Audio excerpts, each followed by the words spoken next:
Okay, finishing up this module, we're going to get into a little bit more technical stuff now. We're going to get into radiometric calibration. And so this is it can be very, very complex and technical. So bear with me. I'm going to try to break it down into pieces. That's why I have like 4 objectives just for this one particular component. I don't expect you guys to be able to derive any equations with this, and that's why I don't show them being derived. But it is it is a lot of the high level knowledge that I need you guys to have about it. So the first objective is describing the factors affecting the recorded energy at the sensor. Well, here is the famous image of Atsensor radiance. So this is what happens. We have our sensor, which is our satellite over here, and we have our sun, which is over here. And we have sun's energy doing all kinds of stuff. So the first one, actually, well, I mean, it's the middle one, but the first one I'm going to talk about here is it comes down, it hits the top of the atmosphere, and it goes to the sensor. It doesn't even make it to the Earth. So it's really, why are we keeping it, including it in the actual pixel value? It's just added noise. So it's a reflected value. It's coming in at the same time as what it is collecting the actual other data. So we have to be able to get rid of that information out of the pixel values. So that is one of the factors that do affect the Atsensor radius. So then we have the next one where we have the light ray that goes through, passes through the top of the atmosphere. We lose some of that energy to absorption, and then it hits molecules and it's kind of scattering everywhere. And then it's scattering through the atmosphere, scattering, and it goes back up to the sensor. But it also comes down and it hits the ground, and it bounces all around and bounces through there, hits the actual target itself as well, and bounces around, and then it comes back to the satellite or the sensor. So that is my diffuse energy. And then the last one, it comes from the sun, it goes all the way through, it hits the target, and it comes up to the sensor. Now that is the actual measurement that I want. So if I look at my little equation here, I have this top of atmosphere component factor, this top of atmosphere factor. Then I have my surface, which is the one that I really want. And I also have my diffuse, which is the stuff that's going all over the place. All of this added together comes up with my Atsensor radiance. So this is where everything that is applied in each of these components in this like ray diagram shows us all the different factors that affect the Atsensor radius. But these kind of group it into like 3 categories, right? So not just looking at the Atsensor, but we also have to look at the Attarget, because once we get to the ground, going back to our little diagram here, once we actually get to the target, this is when what's affecting that? What affects the energy that actually reaches to the ground?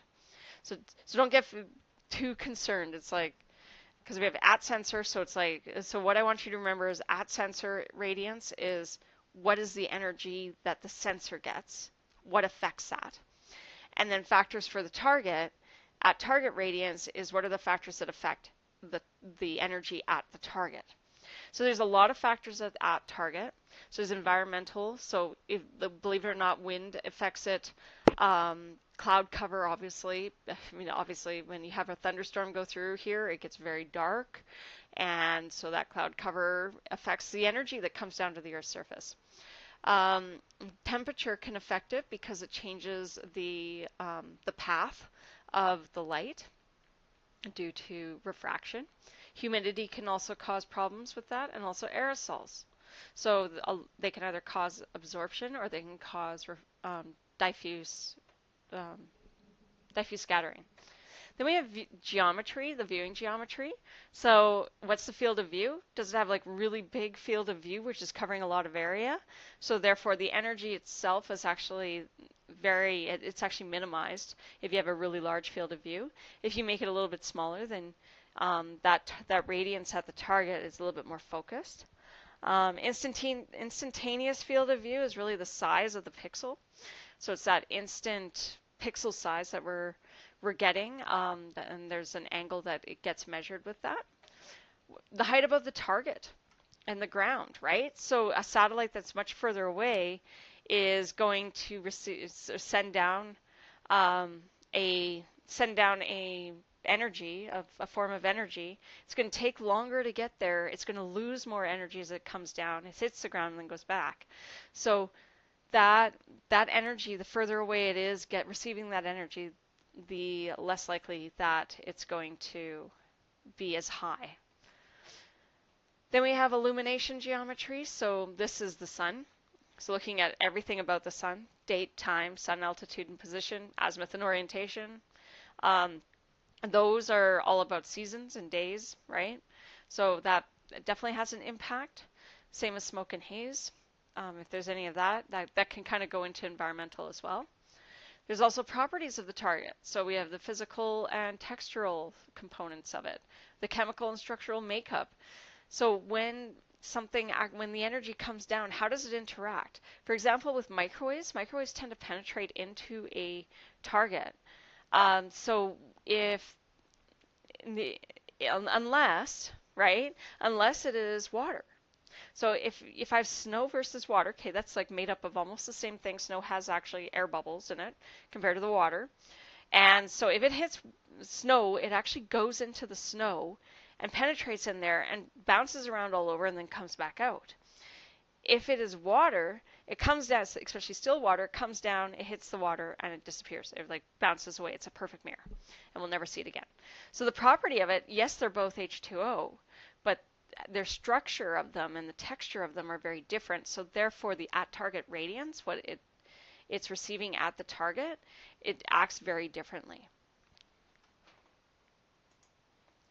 So keeping that in mind, now we got to use the radiometric corrections to try to calculate the surface reflectance. So here's a really good definition that I found on why would we do radiometric corrections. I thought I would just kind of put it in here for you. And it says radiometric correction is done to calibrate the pixel values and correct for errors in the values. The process improves the interpretability and quality of remote sense data. Radiometric calibration and corrections are particularly important when comparing multiple data sets over a period of time. So we do radiometric calibration so that I can go back to Landsat 1 from like the late 70s and I can compare it to data today, even though the sensors themselves are extremely different. So that's primarily the reason why. So my radiometric corrections is go back to this formula where I equals IO plus IS plus ID. We're trying to figure out IS all the time. So we have the diffuse energy, the atmospheric reflected energy, and the ground surface energy, and all we want is that ground surface. So going into the actual process, we have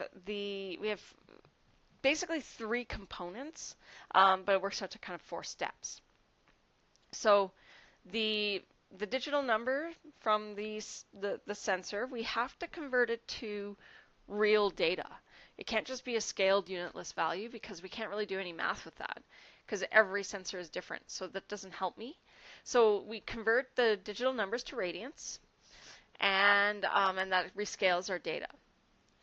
Then what we're going to do is now we have like this Atsensor radiance, right? So now we actually have the data at the sensor. Then we get to calculate the top of atmospheric reflectance. It's often referred to as estimation of top of atmospheric reflectance is usually the name. So That's using things about the sun, about the Earth-sun distance, the how much energy actually hits the top of the atmosphere versus going through. So quite a bit of modeling that kind of went into this. And for the most part, this is actually included in a lot of software now, but you can do it by hand as well if you have the details. And then the third step is applying the atmospheric correction, and then then calculating that reflectance. So removing those two components, finding out the diffuse energy actually. So let's go in a little bit more detail here. So I have some fancy formulas. Again, you do not need to memorize anything like that. Just gives you a idea as to what factors are included and how they relate. So the first step is converting the digital numbers to radians. This is just really trying to get it into a way that we can do math with it, because otherwise it's just a scalar value. So this is affected by the type of sensor, it's affected by the time of day, it's affected by the time of year, and so forth. It does allow for us to compare between sensors with a little bit better accuracy, but once we've actually finished the full calibration, then that's the best option. So we have our formula here, and you can see what all the different parts that are included in this this Atsensor radiance. And we have Q, which is my the digital number. We have M, because this is something that is given by the manufacturer. We have A, which is also given by the manufacturer. Then we have the local sun angle, which we don't actually see in here, but does get included in the calculation as we go through and recorrect everything. But what is definitely included is this solar zenith. So here we go. That's where it's included. So the SZ, which is my solar zenith, takes into account SE, which is the local sun elevation angle. So you can see that out of this, 3 things are included out of this 4-piece or 4-factor equation. A lot of this data has to be in the metadata. And if it's not in the metadata, then it's probably not a very good image. So there's a lot of software that actually has this data uploaded. So master control stations and NASA will send out the information to the software companies, and they just upload it. And then all you need to do is say, hey, I got this satellite on this day, this satellite image on this day, and it corrects it for you. But that's what the formula looks like. And the second step is estimating the top of atmosphere reflectance. And so again, here's another quote. So the top of atmospheric reflectance is a unitless measurement which provides the ratio of radiation reflected to the incident solar radiation on a given surface. It can be computed from the satellite measured spectral radiance using the mean solar spectral irradiance and the solar zenith angle. It's like a lot of big words in that one. This is atmospheric modeling, right? Like this is like physics combined with atmospheric modeling put together. So again, a lot of this is given to you through different models that's given online or through data that they have collected and have uploaded. So we have the spectral radiance at the sensor's aperture, right? So we have that data because that's what's being observed. We calculated that on the previous page. Then we have the mean solar spectral irradiance, which is something that the e-sun, the exoatmospheric sun calculation. And then we have the solar zenith angle, which we also should know for that day and time. So it's really just a ratio of the two that is affected by the radian of pi. And once we've calculated that, then we can remove it. So it's a pretty straightforward calculation, as you can see, and we would just continue on after that. And again, this information is usually uploaded into the software. Then the third one is calculate the atmospheric reflectance. So this is diffuse energy. This one entirely is the diffuse energy step. So we need to correct for all the aerosols, all the things happening in the atmosphere that causes the light to bounce around all over, even like down on the ground if it's bouncing all over. We need to be able to accommodate for these different pathways. So I have two examples here. There are more, but these are the two most common. So the first one is radiative transfer model, and this one uses atmospheric modeling with in situ measurements, so you know exactly what the atmosphere is doing. So you have to sit there and be running, like there's different kind of atmospheric lasers and such that you can send up. They have to be running while the satellite is going over. That's the only way that you can do this radiative transfer model. And then we have the dark object subtraction, which is the other one. So the radiative transfer model is really expensive. The dark object subtraction is really cheap because all you do is you take your histogram and you find out, oh, where does it start? Where does the histogram actually start that I have the lowest value or the blackest pixel, the darkest pixel? And you're like, oh, okay, it starts at 15. I take my histogram and I move it 15 points down. So then now that 15 is 0 and everything else shifts down. That's dark object subtraction. So I just move my histogram so that the lowest value is 0, then I'm done. So really cheap, really easy. It's not the most accurate, but it is almost the standard that is used in industry because it is so fast and you don't have to think about it, and you can handle very large images really easily. So it's a common one. So we're just kind of getting rid of that fuzzy stuff, right? Like we're going to assume if it says 0, it means it is 0. Like, or that darkest pixel, we know that water in the near infrared spectrum, like calm water, is going to be 0 if it's clean. So if it's not 0, then that must be all of the extra stuff and all that extra energy that's going back to the pixel. So that's where the assumption comes from. So the last step is that calculation. So taking our basic calculation, we now can calculate for IS. So we have I minus IO minus ID. And as simple as that, and then we have the surface reflectance value so that we actually know what's going on the ground. So the last objective, again, is in ENVI. I'm going to run through this really quick here just because you guys will have another video of it. So if you've already watched the other video and you're like, yeah, I got it, you don't need to watch this anymore. But let's just kind of jump into this. So stacking and resizing. So now from the previous video or the previous module, you downloaded all these TIFF files and I let you play around a little bit and said, hey, open the MTL file and just see what you got. So if you were adventurous and decided to give that a try, awesome. So now we're going to actually do this in the way that I need you to do it for the rest of the class. And you're going to be doing this with all of your images as we go. So, so you're going to open all of the TIFF files. So go File, Open. Do not touch the computer until the black boxes are done. So you're going to watch, and there's going to be a whole bunch of black boxes because all the images are starting to load. Once the black boxes are done, like your little squares, then I want you to go over to the toolbox and type in layer stacking. You're going to load all your TIFF files. There's a load files button, and you're going to load all of the TIFF files in the correct order. So make sure that your first TIFF file is your band 1, and that should be at the very top of the list. Sometimes they end up being reversed, so be really careful that you're checking that, okay? Then you're going to save this as your large stack. That's the name that you're going to give it. You're going to call it large stack and type that out. Then you're going to press OK, and it's going to take a moment, and you're just going to let it do its thing. And then you're going to go back, and you're going to go into the Data Manager, which is the button beside the Open button.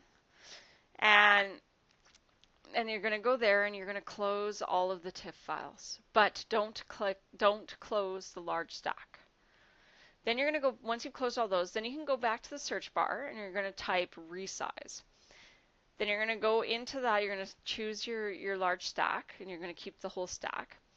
Then you're going to go into, you're going to say okay, you're going to click on image, there's a little box, and you're going to end up with this little screen that says, So that says, sorry, image, sorry, I kind of lost train of thought. So image, and then you click on that, and then you end up with like a little mini picture of your full image. I want you to change the lines and samples, which lines are the rows, samples are the columns, to 2000 and 2000. And then there's a little red box you're going to see right there. Move the little red box over the area that you were planning on doing the processing. While you are doing that, make sure there are no clouds in there and make sure there is no black edge. So really watch that you are not too close to the edge, because otherwise this, like everything that we're doing is going to get totally messed up. and I don't want any of those clouds in there either. So so once you've done that and you press OK, then you're going to save this as your resize stack. That's the name of it. Then you're going to close the large, after you press OK and it's run and you now got a little box of your image on there, you're going to close your large stack and just keep track of where it is. So now you can do the composites. You may have played with it a little bit before. We don't need to do a radiometric calibration. It's already done it. And so to do a composite, you go up to the data manager, which is beside the open button, and you're going to press the little, you're going to look at the whole list there, but you're going to see a little band or thing that says band, and it's like a little band that says band, and you're going to press the little arrow. You actually have to press the arrow itself. You can't press the band. For some reason, they're picky. So you press the little arrow, and then you're going to see a list come up, and it says red, green, and blue. Now you're going to load your bands. So you're going to go up to the stack that's in the little open window above, and you're going to just click once, like just highlight and click 3 different bands. Doesn't matter which one. I want you to just play around. I want you to try 3. Once you've clicked 3, and you can see that red, green, and blue are different, if you double click, you accidentally like fill in one. So you might have to like go to that. You might have to actually like, click the radio button and then go back and choose a different band for that one. But just do not double click, because if you double click, it's going to load it twice. So once you've done that, you're going to click on load data, and that's going to load your composite. If you want to see just one band at a time, you highlight that band and you click on load grayscale, and it'll show it there. Then you're going to save a JPEG. So once you've done this, you've played around with it a little bit, you've checked out all the different kinds of composites for your area, I want you to double check in the table of contents side. I want you to look there and check to see what was the composite that you created, looking at the band numbers, and then you're going to save a JPEG. So to save a JPEG, you're going to zoom to your full image. So I would, of the resize, so you're just going to like zoom to extents. And then, so it has to show in the window, okay, so it's going to be the full thing in the window. Then you're going to click on Chip to File, which is a little button up at the top, close by the Data Manager button, or you can go to File and Chip to File. And now I may have this backwards. I want you to change the file to JPEG first, and then you're going to click the little 3-dot button. So there's a file type. Make sure it's a JPEG before you do anything. So otherwise, it's going to save it as an NV image, and when you go to try to open it, it's going to open it up in NV again. So change the file type to JPEG, then click the 3-dot button, and then you're going to save your file. Figure out where you're going to put it, and then save the file. Make sure that you type out the composite value in the name of the file. Because I guarantee you're never going to remember what composite it was after you've done like 30 of these. So for example, you might have, in this case, you might be calling it composite 498. And that's what you're going to type out. So composite 498, then that's what's going to go into your assignment. Okay? So then you press save, and then you've got that. So we talked about radiometric calibration in this video. So we talked about the 3 processes and the 4 steps that go with the 3 processes, and trying to identify what just is the land data versus everything else that's happening all around. So if you need more information, there's some really good websites here. This Humboldt education one is really good. So take the time to check it out if you didn't really understand something. Of course, I'm always here to ask questions too if you have any.